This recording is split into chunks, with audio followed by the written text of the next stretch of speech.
Eu sei, esses vídeos parecem chatos pra caramba e mais um cara falando sobre coisas motivacionais que você consegue encontrar naqueles audiolivros de 12 minutos que resume livros de autoajuda, que só falam coisas óbvias, parecendo frases de fundo de para-choque de caminhão. No entanto, pessoal, aqui de fato a gente vai ter um entendimento sobre alguns mecanismos cerebrais de como seria interessante que você parasse de fugir do sofrimento. Na verdade, se você for parar para pensar, existem algumas coisas que só são alcançadas por meio de um sofrimento e muito provavelmente no final a sua vida terá uma qualidade melhor. Um exemplo é talvez a principal coisa que aumenta a nossa longevidade, sabidamente conhecida pela ciência, que é o aumento do VO2 máximo. Eu não vou aqui fazer um vídeo de fisiologia explicando especificamente o que é o VO2 máximo, mas a gente pode traduzir de uma maneira geral aqui, que seria sua capacidade cardiorrespiratória, sua capacidade do corpo utilizar oxigênio. Isso só é alcançado por meio do exercício aeróbico. Você não consegue comprar um VO2 máximo, você não consegue produzir um VO2 máximo sem fazer algum tipo de comportamento que envolva exercício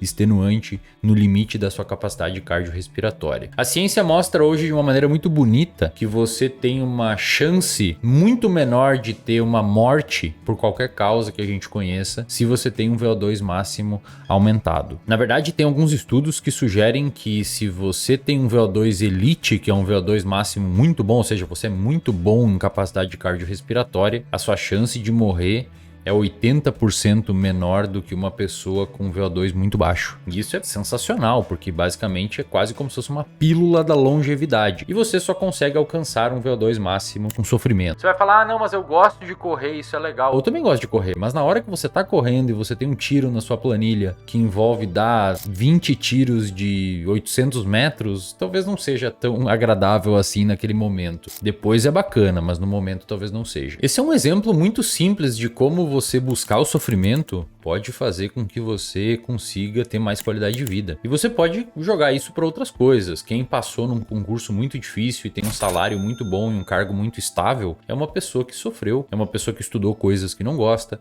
é uma pessoa que deixou de fazer coisas que eram momentaneamente mais prazerosas para ficar em casa estudando e fazer aquele concurso e deixar a vida mais fácil lá no futuro. E diversos outros exemplos que você pode achar aí. Desde isso que eu citei até uma pessoa que fez dieta ou alguma coisa assim. A parada é que em nível cerebral existe uma explicação do porquê também você não deveria ficar fugindo da dor, né? Ou do sofrimento. E quando eu digo aqui sofrimento, não entenda ficar dando chibatada nas costas ou, sei lá, acompanhar o seu time perder um jogo e ficar assistindo aquilo como se fosse uma coisa muito legal. O que eu digo de sofrimento é você atrasar uma recompensa imediata buscando uma recompensa futura. É muito interessante porque no nosso cérebro, as regiões que estão envolvidas com o prazer, com o processamento do prazer, são as mesmas regiões que estão envolvidas com o processamento da dor ou o processamento principalmente da frustração, sabe? Aquela dor mais psicológica, embora a gente não exista uma dor psicológica, né? Mas essa dor mais frustrante, assim, que é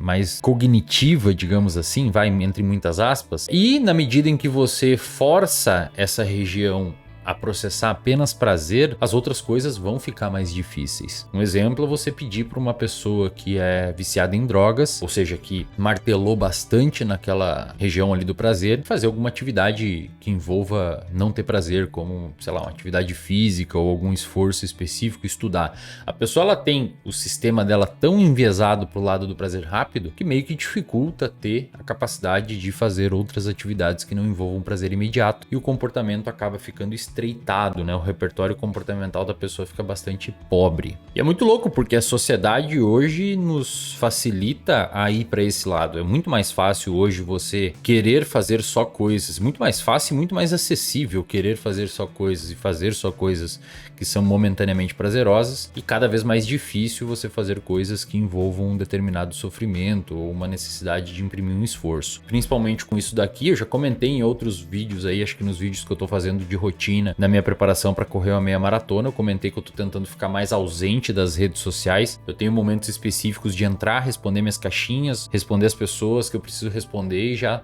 tô saindo fora, tô consumindo menos os conteúdos lá, porque eu preciso que o meu cérebro entenda que a real importância das coisas está em ler livros, em ler artigos, em produzir aulas por reservatório de dopamina, em estar mais presente com os meus alunos e cuidando deles. E, consequentemente, eu preciso dar uma manejada, digamos assim, porque, inclusive, aliás, gravei uma aula sensacional para o reservatório de dopamina, mas é uma aula mostrando que as redes sociais, além de um mecanismo de vício, por atuar em sistemas de vício no nosso cérebro, parece que elas atuam também em sistemas de devaneio, né, de divagação, e isso é bastante plausível. E explica por que a gente fica rolando Reels vários minutos ali e depois nem lembra o que viu. E talvez isso já tenha acontecido com você. Você fica rolando Reels, depois você percebe que tá ali uns 10 minutos e não lembra o que acabou de ver, né? Você quase que dissociou naquele momento. Então essas e outras coisas têm cada vez mais me mostrado a importância da gente ter momentos de felicidade eudaimônica, né? Aliás, tem uma aula lá no reservatório de dopamina chamada A Felicidade é um Desequilíbrio, onde eu explico como que alguns artigos bem interessantes na área de psicologia cognitivo comportamental sustentam a ideia de que para você obter uma felicidade plena, que na literatura se chama bem-estar subjetivo elevado, é um nome bonito que deram para felicidade, porque felicidade tem um problema filosófico, né? A gente não consegue definir. Você precisa, para alcançar essa felicidade plena, ter momentos de prazeres rápidos e imediatos, mas também sustentar a capacidade de sofrer num sentido de imprimir e comportamentos que você momentaneamente não está ganhando nada. Então, fique esperto, porque provavelmente a sua concorrência está indo para outro lado, principalmente num país onde é cada vez mais fácil você achar que só tem direitos e não deveres. Então você acha que você tem direito à saúde, você acha, o Drauzio Varela acho que fala isso, né? Você falar que saúde é um dever do Estado e um direito de todos, você quase tá falando para a população para fazer o que elas quiser, que a gente vai ajudar vocês. Na verdade, existem algumas coisas que é importante que a gente tente cuidar. E aí eu sei que você tá pensando sobre o cara que mora lá no final do mundo e não tem dinheiro para fazer dieta ou para comer ou para não sei o que. Eu não tô falando desse cara, eu tô falando de você que tá aí no celular assistindo YouTube, coçando o saco, sendo sustentado pelos pais e não consegue se entender que talvez seja importante você cuidar da sua saúde, ter autonomia, movimentar suas pernas um pouco para circular o sangue e conseguir diminuir a chance de onerar o sistema de saúde lá na frente, já que você tem as condições necessárias para tal, ok? Então, seja uma pessoa que entenda o sofrimento como um momento necessário na sua vida para que você alcance as coisas que você quer. Fechou? Nos vemos no próximo vídeo.